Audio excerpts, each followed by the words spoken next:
Hello, I'm Brenda Dater, Executive Director at AANE.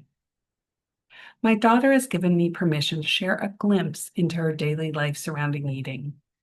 Her food challenges go beyond sensory sensitivities that many autistic individuals have because she also manages type 1 diabetes and celiac disease, two autoimmune conditions that frequently overlap. In fact, celiac occurs in about 6% of people with type 1 diabetes, compared with about 1% in the general population.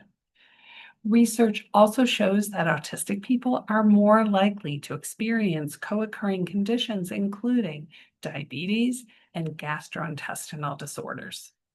For my daughter, this means every meal is an intricate balancing act, counting carbohydrates, calculating insulin doses, avoiding gluten completely, and then choosing only from foods her nervous system can tolerate.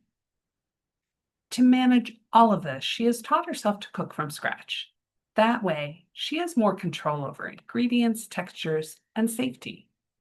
But cooking from scratch takes hours each day. The time and energy she needs to devote to her health is the time people without these challenges can devote to school, work, or rest. From the outside, this labor is invisible, but she has to work harder than most just to be able to eat safely. And she has to do it every single day. The toll is real, and it limits the energy she has for other parts of her life. Her story is not only personal, it reflects a larger reality. For many autistic people, safe and tolerable food is not guaranteed.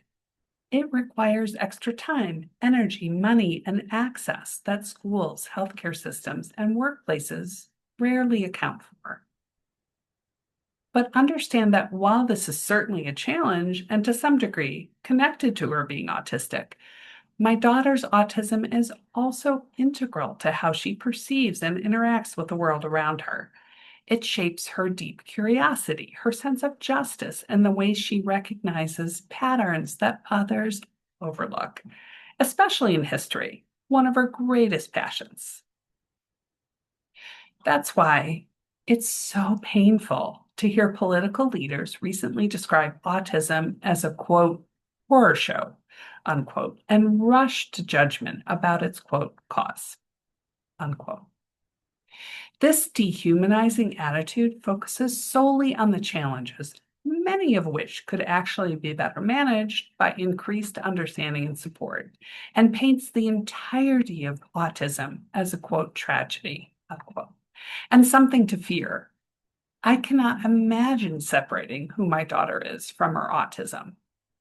It is woven into her personality, her perspective, and the unique ways she connects with people and ideas. When attention is pulled toward fear-mongering, it takes oxygen away from the urgent work of providing services and accommodations.